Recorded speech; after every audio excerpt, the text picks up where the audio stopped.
bismillaahi raxmaani raxiim kulanti wacan oo wanaagsan daawadayaal halkani waa channelka xulashada wararka oo idiin soo gudbinaya wararkii ugu dambeeyay ee Soomaaliya iyo caalamka waa Jimco ay taariikhdu ku beegan tahay 21 bisha 8 ee Agoosto sanadka 2020 qodobada wararka maanta oo Jimcahan idin heynana waxaa kamid ah kulanti wacan oo wanaagsan daawadayaal meel kasta aad joogtaan halkan waa xulashada wararka u diyaar garooba wararkeena maanta oo Jimco ah waa 21 Agoosto 2020 daawadayaal wararkeena maanta Jimco ah qodobada aad ku daawan doontaan waxa kamid noqon doona shirkii dhuuso mareeb 3 oo xalay la soo gabagabeeyay iyo warmurtiyeed ka kooban 17 qodob oo la soo saaray durba dhaliil loo jeedinayo go'aanada shirka dhuuso mareeb waxaan eegi doonaa daawada idin soo gudbin doonaa nuxurka warmurtiyeedka 17 qodob kuwada ugu muhiimsan nooca ayaa Soomaaliya waqtigan ka dhici kara doorasho nooca isla qaateen hogaamiyaasha dhuuso mareeb ayaan eegi doonaa maxay ka yiraahdeen maamulada Puntland iyo Jubaland shirkii dhuuso mareeb 3 lagu soo gabagabeeyay dawladda Mareykanka oo qaswadayaal ku tilmaamtay maamulada Jubaland iyo Puntland oo ka maqnaa shirkii dhuuso mareeb xalay la soo gabagabeeyay warbixino ku saabsan shirkii dhuuso mareeb ayaan si guud u eegi doonaa qodobada kale waxa qayb ka noqon doona duqeyn ayaa lagu qareejiyay hogaamiye sare ka mid ah kooxda al-shabaab maamulka Puntland waxa ay beeniyeen in markab kalluumaysi lagu afduubtay xeebaha deegaanadaasi qodobadaasi kuba kale ayaa qayb ka saaxiibayaal wararkeena kamid noqon saaxiibada ku xiran channelkeena subscribe leh gambaralkana taabo say kugu soo dhacaan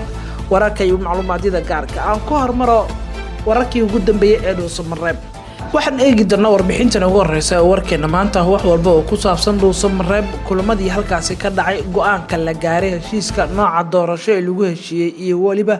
waxay ka yiraahdeen siyaasiyiinta go'aanka ay gaareen dhinacyadaas ayaan markan ku bilaabi doonaa magaalada dhuuso mareeb ee caasimadda Galmudug xalay waqti dambe waxa lagu soo gabagabeeyay wajigii saddexaad ee shirka dhuuso mareeb 3 kaas oo lagu go'aamiyay nooca doorasho ee Soomaaliya ee waqtigan ka dhici kara 2020 shirka oo dhuuso mareeb xalay lagu soo gabagabeeyay waxa ka maqnaa maamulada Puntland iyo Jubaland kuwaas ilaa hadda la ogaan mowqifkooda ku aadan heshiiska la gaaray nooca doorasho wareegii saddexaad ee shirka dhuuso mareeb 2020 ayaa waxa lagu gaaray heshiis ku saabsan nooca doorasho ee Soomaaliya waqtigan ka dhici kara waxaana ugu dambeyn laga soo saaray warmurtiyeedka 17 qodob kuwaas oo ugu muhiimsanaa doorashooyinka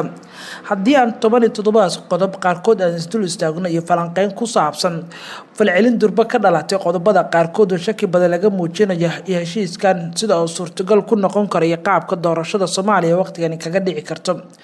aan ka hormaro marka hore qodobada laga soo saaray shirka lambarka koowaad in qaabka doorashada 2020 ay noqoto mid deegaan doorasho 2 in guddiga madaxa bannaan ee doorashooyinka qaranka ah oo kaashanaya maamulada iyo dowlad goboleedyada ay u fududeeyaan dhisidda guddi xulis ah oo loo dhan yahay oo ka kala imaanaya odayaasha bulshada rayidka ay ka soo jeedaan beesha ay wadaagto kursiga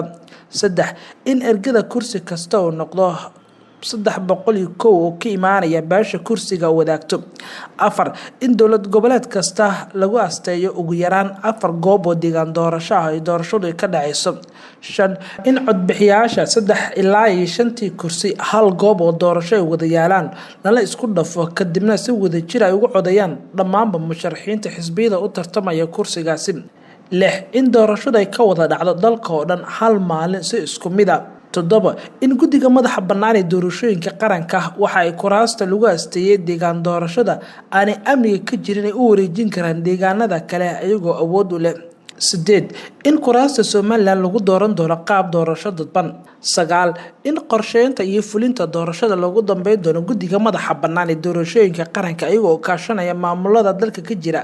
iyo ururada bulshada rayidka 10 in doorashada lagu galo hanaan xisbiyo badan 11 in baarlamaanka dowlad goboleedyada dalka ay doortaan aqalka sare 12 in heshiiska loo gudbi doono golaha shacabka si sharci u noqdo 13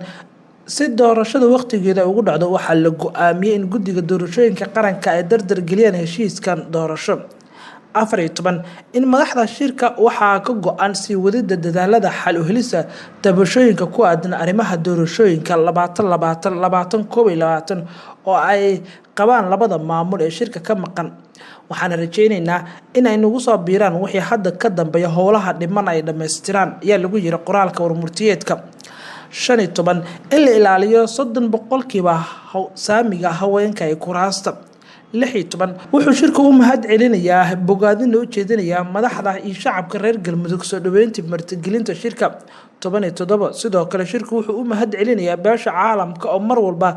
dadaal badan ku bixinaysa garab istaaga Soomaaliya qodobadii ugu muhiimsan ay ka soo baxay shirka Dhuusamareeb 3 ayay kuwaasi ahaayeen oo ay xalay laga soo saaray shirkii Dhuusamareeb laguna heshiiyay nooca doorasho qodobada qaar ayaa walaac badan uu ka muuqanaya kuwana shaki ayaa ku jira waxaana soo baxaya dulduleelo badan oo ku saabsan heshiiska doorasho inkastoo labada maamul ee Puntland iyo Jubbaland aysan qayb ka ahayn heshiiskan aysan saxiixin oo aan la ogeyn mowqifkooda ay waxay ka dhihi doonaan Ali Xaaji Warsame siyaasi wasiir hore oo waxbarashada Puntland sidoo kalena u tartamay xilka madaxweynaha ayaa qaba in aragtida ah in doorasho qof iyo cod ah markan daaqada ka baxday madaxweynuhu garaabsaday in doorasho dadban la aado laakiin waxa uu sheegay in heshiiska Dhuusamareeb lagu gaaray ay tahay mid wali dhabaha u xaaraya halkii loo socday Dhuusamareeb 3 ama warmurtiyeedii ka soo baxay shirka Dhuusamareeb wuxuu cadeynayaa wixii dad fara badan oo Soomaaliya aaminsanaayeen oo ahaa inaanay Soomaaliya wali u diyaarsanayn inay ka dhacdo doorasho qof iyo cod ah lagana fursan doonin in dib loogu noqdo doorashadii dadbanayd inkasta oo loo baahan yahay doorasho dadban oo ka wanaagsan ka horumarsan qof iyo cod uga dhow midda dhacda 2016 aragtidayda shirkan waa lagu heshiin karay waxayna ahayd maamulada oo dhan inay ka soo qayb galaan waxa maanta ka soo baxayna waxa lagu gaari karay Dhuusamareeb 1 iyo Dhuusamareeb 2 dad badan ayaa madaxweynaha Soomaaliya ku dhaleeceynaya sababaha ilaa hadda uu soo magacaabi lahayd wasiirka koowaad iyo in doorkii xukuumaddu ay meesha ka maqan tahay dadka qaarkood ee siyaasadda falanqeeya ayaa ku tilmaamaya saxiixii xalay madaxweynaha uu saxiixay doorashada ay tahay khiyaano qaran iyo inuu u gafay dastuurka sida uu qabo Maxamed Maxamuud Culuso asagoo sheegay in madaxweynuhu uusan awood badan u yeelan karin hadiiba xukuumaddu meesha ka maqan tahay inuu saxiixo doorashada maadaama uu sheegay inay tahay in loo gafay qodob ka mid ah dastuurka waxaa aad muhiim ah in la tilmaamo in madaxweynuhu uu saxiixo heshiis aysan dhinac ka ahayn xukuumaddu waa dembi weyn oo uu u gafayo ama u gafay dastuurka qaranka waayo mas'uuliyadaasu ma qaadi karo isaga wuxuu wax saxiixi karaa keliya markii uu qof xukuumadda ka socdaa uu saxiixo ayuu wax ka saxiixi karaa heshiiska Ismaan Muxudiin Shaatax waa gudoomiyaha ururada bulshada rayidka waxa uu ku tilmaamay heshiiskii Dhuusamareeb xalay mid lama filaan ah asagoo sheegay inay wadaan dadaalo ku saabsan qancinta labada maamul ee Puntland iyo Jubbaland sidii shirkan ugu soo biiri lahaayeen laakiin waxa uu sheegay markii xalay ay ka warheleen warmurtiyeedku noqday mid lama filaan ah arintana ay tahay mid lagu degdegay sida uu sheegay Shaatax lama fileen maxaa yeelay shalay iyo maanta waxa lagu jiray dadaal sidii ay ugu soo qaybgeli lahaayeen labada maamul goboleed ee ka maqan shirka iyadoo baaqi kala duwan u soo jeediyeen dad kala duwan oo ururada bulshada naftadeena aan qayb ka ahayn dad baaqi u soo jeediyay inay ka soo qayb galaan marka hadalhaynta maanta aan haynay iyo waxaan qiyaasaynay oo ahaa inay ku soo biiri doonaan shirka ilaa Brito walow weli aanan ka helin confirmation cad haddana in caawa uu soo baxo go'aan ka soo baxo ama wax ay isku raacaan qaar ka mid ah dowladaha maamul goboleedka ee xubnaha ka ah dowladda federaalka iyo gobolka Banaadir runtii ma ahayn wax hadda marka laga tago warmurtiyeedkii xalay iyo waliba qodobada ay soo saareen hogaamiyaasha ee nooca doorasho la qaato ama deegaan doorasho ayaa meesha ka saaraysa falsafadii iyo qorshihii madaxweyne Farmaajo ee in muddo uu ku dhaganaa ee ah doorasho qof iyo cod ah inkastoo heshiiska la sheegay qodobadan ay qayb ka yihiin in baarlamaanka la horgeyn doono kaasoo ay meel marin doonaan ama wax ka bedel ku sameyn doonaan waxaas la ogeyn dooda baarlamaanka ay halkay wax u dhici doonaan waxaas dhanka kale ayna muuqan doontaa waxa ay ka falcelin doonaan labada maamul Puntland iyo Jubbaland iyo go'aanadooda ku saabsan heshiiska la gaaray kasoo warbixintan aan ku eegnay go'aankii ka soo baxay Dhuusamareeb ee nooca doorasho ee falcelinta ka dhalatay dhanka kale Puntland ilaa hadda ma jirto wali wax war ah ka soo baxay oo ku saabsan shirkaas laakiin Jubbaland ayaa durba ka falcelisay shirkii Dhuusamareeb maamul goboleedka Jubbaland ayaa ka hadlay warmurteedkii xalay ka soo baxay shirka Dhuusamareeb 3 oo ay ka maqnaayeen maamulka Jubbaland iyo Puntland kaas oo lagu heshiiyay nooca doorasho ee dalka madaxweyne ku-xigeenka Puntland Maxamuud Sayid Aadan oo ka hadlayay warmurteedka shirka laga soo saaray Dhuusamareeb ayaa sheegay inuu ahaa mid kadis ah kaas oo haddana Jubbaland ay ka tashan doonto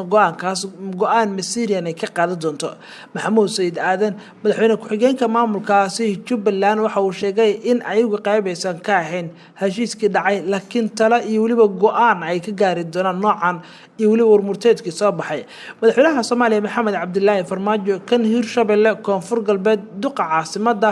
iyo martigeliyaha shirka madaxweyne Qoorqoor ayaa go'aan ka gaaray nooca doorasho ee Soomaaliya xilligan ay ka dhici kara shirka Dhuusamareeb 3 iyadoo ay maqnaayeen Puntland iyo Jubbaland ayaanan ka qayb gelin wajiga saddexaad Dhuusamareeb 3 oo horey ay ugu eedeeyeen madaxweyne Farmaajo inuu ku fashilmay fulinta heshiisyadii lagu ballamay iyo waliba in sidoo kale go'aanadii hore ah in la fuliyo guud ahaan bay noqdeen kuwa aan la fulin. Madaxweynayaasha labada maamul Puntland iyo Jubbaland ayaa la filayaa inay soo saaraan go'aano la xiriira mowqifkooda ku aadan shirkan Dhuusamareeb 3 ee go'aanadii soo baxay. Madaxda tagtay Dhuusamareeb ayaa la sheegay in ay ka baarandegayaan qorshahan sida uu guuleysan lahaa. Madaxweynaha Soomaaliya ayaa lagu waday maalinta bariyaha inuu dib ugu soo laabto Muqdisho. wararkeena kale saaxiibayaal waxaa qaybka Mareykanka qaswadayaal iyo ku tilmaamay labada maamul ee Puntland iyo Jubbaland ee diiday ka qaybgalka shirka Dhuusamareeb la soo gabagabay. Dowladda Mareykanka ayaa fariin kale u dirtay madaxda ka maqnaa shirka Dhuusamareeb 3 ee la soo gabagabay. Qoraalka safaaradda Mareykanka ee soo dhigtay bartida Twitterka waxay ku sheegtay inay ka shaqeynayso sidii loo damaanad qaadi lahaa wax walba Dhuusamareeb ka soo baxay sidii loo dhameyn lahaa shirka Dhuusamareeb 3 oo ay miiska ay saaran tahay korfeynta arrinta doorashada. Wuxuuna sheegay shirkan ka maqnaasho labada maamul Puntland iyo Jubbaland ay tahay dhibaato kala weyn. qaswadayaasha diiday ka qaybgalka shirka waxay u baasbaxayaan dimuqraadiyadda gacmahooda ayayna ku burburinayeen ayaa lagu yiri qoraalka James Swan bartiisa Twitterka lagu daabacay. Talaabadan ayaa ah tii ugu horeysay oo farta lagu fiiqayo qaswadayaal Soomaali ah oo beesha caalamka gaar ahaan Mareykanka uu sheegayo ama uu ku tilmaamay labada madaxweyne ee Jubbaland Axmed Madoobe kuwaas oo shirka diiday ka qaybgalkooda. waagaag qodobadana kale ee wararka ku jiraya saaxiibel u gudbi doona duqeynaya ka dhacday Shabeellaha Hoose waxna la soo warinayeen halkaas lagu dilay hogaamiye sare kamid ah kooxda Al-Shabaab. Dowladda Federaalka Soomaaliya ayaa sheegtay in duqeyn dhanka cirka ciidamada kumaandoska Soomaaliya Danab ay ka fuliyeen waaxiga degmada Kuntuwaare ee gobolkaas Shabeellaha Hoose lagu dilay horjoogo sare kooxdaasi kamid ah. Wakaaladda wararka ee dowladda Soomaaliya ayaa sheegtay in sarkaalka duqeynta lagu dilay Al-Shabaab u qaabilsan gobolka Shabaab uu qaabilsan ama ugu magacaabnaaba qaraxyada iyo waliba tababarada ciidanka magaciisa waxa lagu soo koobay Liibaan halka afgaradka magaca Shabaab dhexdiisa ugu yaqaanaan lagu sheegay Yacquub. Howlgalkan waxaa mid duqeynka cirka ah ee waxa lagu baagsaday goob la sheegay in isku urursanayeen maleeshiya kamid Al-Shabaab kuwaas oo qorsheeyay inay weerar ay ku qaadaan fariisan ciidanka xoogga dalka ay ku leeyihiin Shabeellaha Hoose. Dhowaan ayaa howlgallada ka dhacaya Shabeellaha Hoose gaar ahaan ciidamada kumaandoska Danab ay noqdeen kuwo la kordhiyay markii howlgal qorsheysan ay ka fuliyeen Kuntuwaare waxaa la sheegay in ku dileen horjoogo sare Al-Shabaab ka tirsanaa Israa'iil kale. waxaana hadda la sheegay in ciidamadu aad u kordhiyeen howlgalka ay ka wadaan Shabeellaha Hoose. Dadka ku nool Shabeellaha Hoose waxay sheegayeen inay wajahayaan cabsi badan oo kaga imaanaya Al-Shabaab iyo dowladda. Deegaanka Janaale ayaa kamid ah meelaha hadda go'doonka ku jira oo ay go'doomiyeen Al-Shabaab iyo ciidanka dowladda oo tiro dheer jira hore arrintan ay sheegeen. Mareykanka ayaa sidoo kale sheegay in duqeynta taliska Africom ee Soomaaliya ay tahay mid la kordhiyay. ugu dambeyn daawadayaal Puntland waxay beenisay in markab laga afduubtay xeebaheeda. Maamulka Puntland ayaa beeniyay in markab laga afduubtay xeebaha maamulkaasi ama gobolka Gardafuul yiraahdo. waxaana wasiirka kalluumeysiga Puntland iyo gudoomiyaha gobolka Gardafuul ay sheegeen in been abuur ay tahay. wasiirka kalluumeysiga maamulkaasi Puntland Maxamuud Xaaji Saalax ayaa sheegay in aan la afduubin markab balse markabka cilad ay ku timid awgeed ay u direen ciidamo si ay u soo hubiyaan deedna la keenay xeebta Berbera. wasiirku waxa uu sheegay in markabka uu muddo dheer oo 3 maalmood uu ku sugnaa xeebta taas oo shaki ka keentay Puntland ay ciidamo u dirtay si loo sidoo kale waxa uu gudoomiyaha gobolka Gardafuul beeniyay nimanka in la afduubtay in kala soo sheegay in la afduuban haseeshe ciidamo booliis ay u direen iyo kuwa badda kuwaas oo ilaalinaya markabka balse ciidamadeena ayaa ku sugan goobtaasi ma jiro wax la afduubtay ayuu yiri gudoomiyaha gobolka. Wakaaladda wararka Reuters ayaa daabacday markabka laga dajiyay saliidii saarnay oo ku wajahnaa dekedda Muqdisho haseeshe afduubteen koox burcad badeed. Warbixinadan ayaa ugu weynaa daawadayaal wararkeena waana taas.